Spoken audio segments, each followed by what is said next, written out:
All right, so today we're going to look at what's called theoretical and experimental probability. So what that is, big words, okay? Theoretical, a theory. A theory is something that is kind of thought up, what should happen. Experimental, you actually are doing an experiment. So that is what actually happens. And so the probabilities, they look close, they look similar, but they are not always. Theoretical probability is what should happen when you do an experiment, but experimental probability is what actually happens during an experiment. So go ahead and get those down. Okay, so when doing an experiment, let's say flipping a coin 30 times, do you always get the same thing? Do you get, 50% every time you do an experiment flipping a coin? No. Whenever you do something, very rarely do you get what should happen, because we can't predict what's going to happen. There's always things that might go wrong, just might be a little off. So it's not always going to be the same. Okay, so whenever we do theoretical and experimental probability, those two may or may not be the same. Most of the time, they're not going to. But this part is very important. This second bullet point right here. As the number of trials increases, these two should get closer and closer. So if I am doing something 50 times, those two probabilities might not be the same. They might not be very close. But if I do it 500 times, they're going to be a lot closer than if I did it 50 times. If I did it 5,000 times, they should be getting even closer and closer. For example, I'm flipping a coin. If I flip it 10 times, how many times should I get heads and tails? I should get 5 each, right? Half. But that's not going to happen. But if I flipped it 100 times, it'd get closer. It should get closer to 50-50. If I flip it 1,000 times, it should be getting closer to that 50-50 time. So the number of trials increases. Those two should get closer and closer together. All right, so our first example here. A spinner with 3 equal sections is spun 60 times. So I'm going to draw this spinner. All right, we've got 3 equal sections, and so this is not going to be exactly equal, but it'll be close. Okay, so I've got red, blue, and orange. Red, blue, and orange.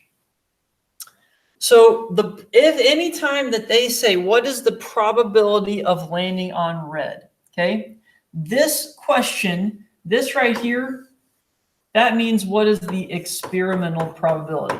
Okay, so the experimental probability is if they say, what's the probability of landing on red? So it tells us what happens. Remember, experimental is what actually happens. What actually happened? How many times did we land on red? We landed on red 24 times. Out of how many times total? Out of 60. Okay? We can simplify that, divide them both by 12, we get 2/5. So if they say, what's the probability, and we've already done the experiment, they want the experimental probability. Okay, 24 out of 60 times, which is 2/5. Then it says, compare this answer to the theoretical probability for spinning red. Well, the theoretical probability of spinning red, so theoretical,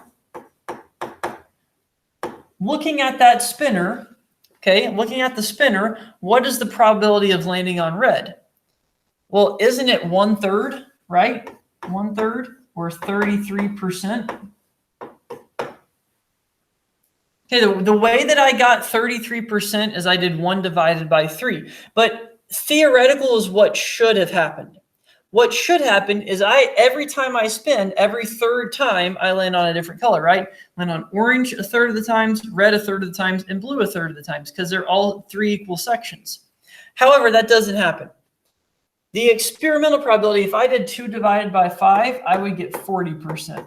Okay, so comparing those two, the experimental probability is 40%. That's what actually happened. What should have happened was I should have got 33%. Okay, so then sometimes the question is going to say, how can I make those two closer together? Every time they ask that question, it's always do more trials. Spin it more times, it's going to get closer to 33%. So this next one, if the spinner was spun 3 more times, so now instead of spinning 60 times, I'm going to spin 63 times. And it landed on orange each time. What would be the experimental probability? So this time I'm going to find the experimental probability of landing on orange. Right now it's 21 times. But then I spin it 3 more times and it lands on orange 3 more times. It would be 24. 24 out of 63. I can divide both of those by 3, and that gets me 8 out of 21.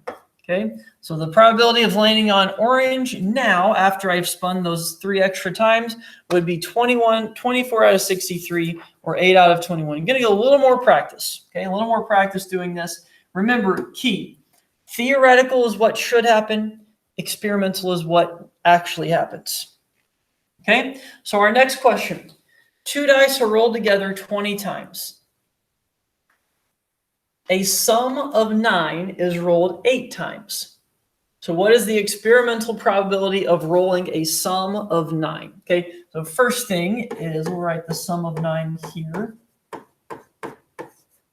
What this means, so a sum, remember, means to add.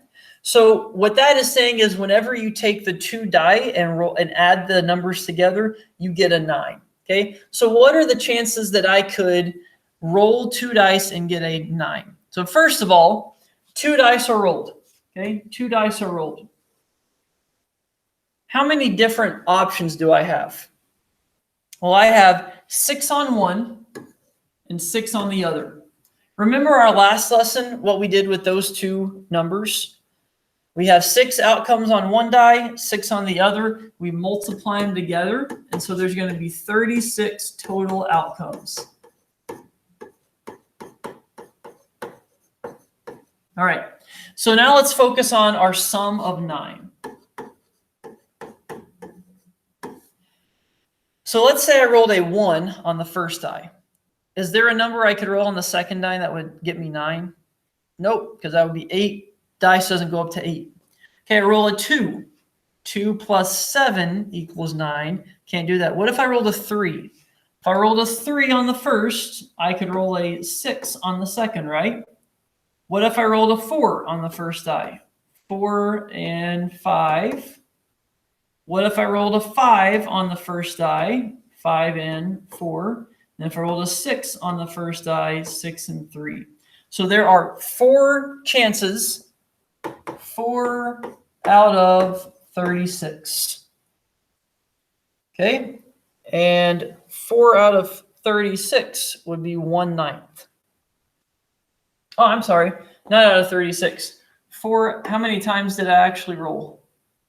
I actually rolled it 20 times, right?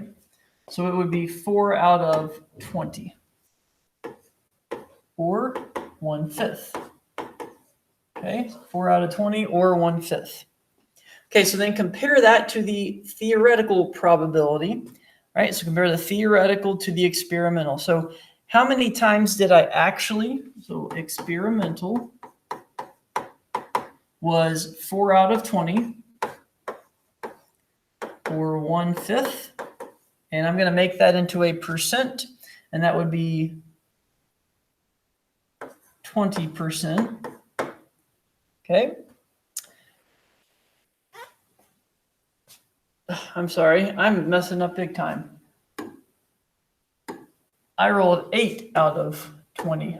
8 out of 20. All right, so 8 out of 20, which is 2/5. And so 8 out of 20 is going to end up giving me 40%.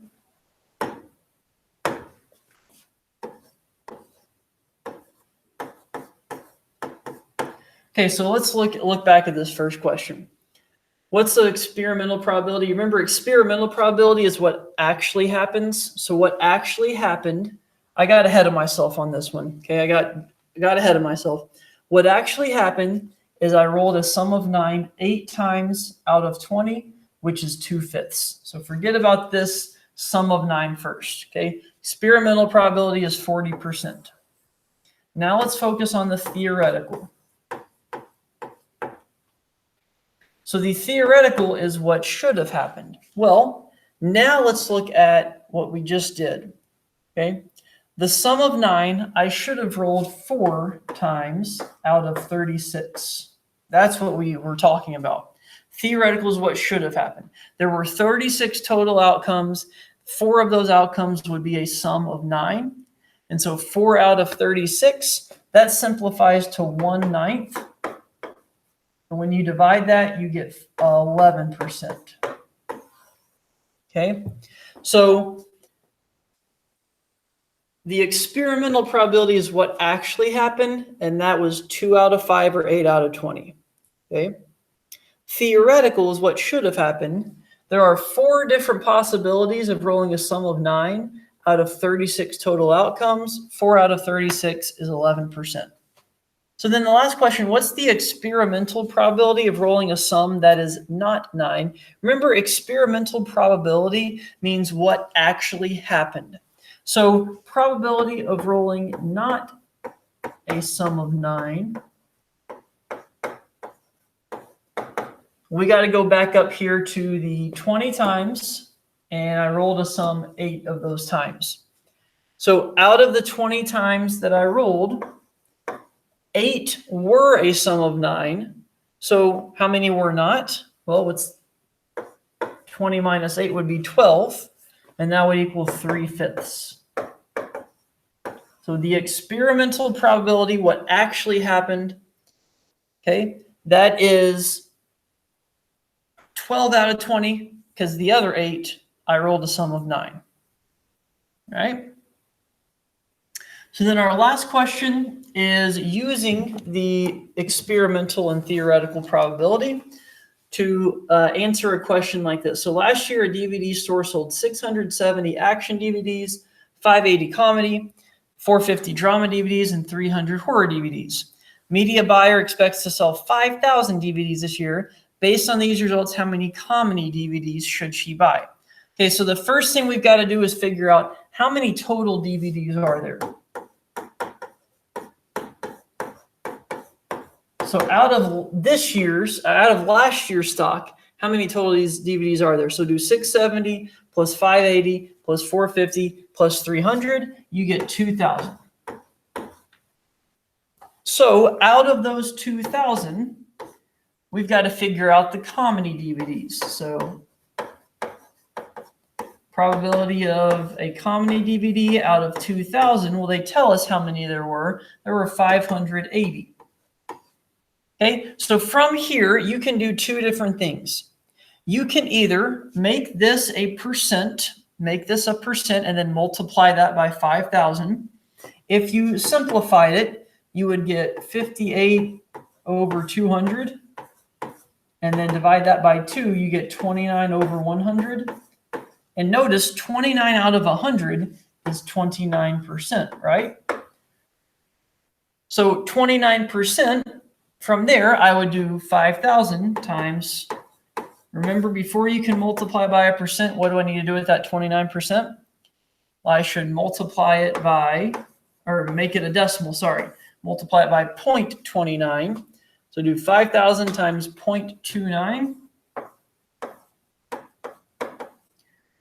And what we get is 1,450. Move your decimal point. And so our answer would be 1,450 comedy DVDs out of that 5,000. So it says explain your answer. If you were to show this work, this organized, I would know what your answer, how you got your answer. So what we did was we found the probability based on last year, which was 29%. And then using that, we just multiplied that by how many she expects to sell this year, which would be 29% times 5,000. Then I get 1,450. Okay, so to recap, because I know I messed up, and I apologize for that. So to recap, experimental is what actually happens when I do that experiment. Theoretical is what should have happened. Those two are not always going to be the same. Most of the time, they won't be the same.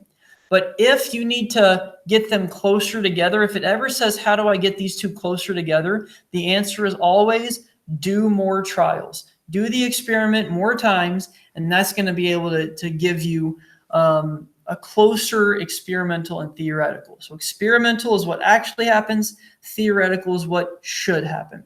So hopefully it makes a little more sense now. Once again, I apologize for messing up there earlier. I got ahead of myself. Let me know if you have any questions, because this could be a little bit tricky whenever you're working on these questions.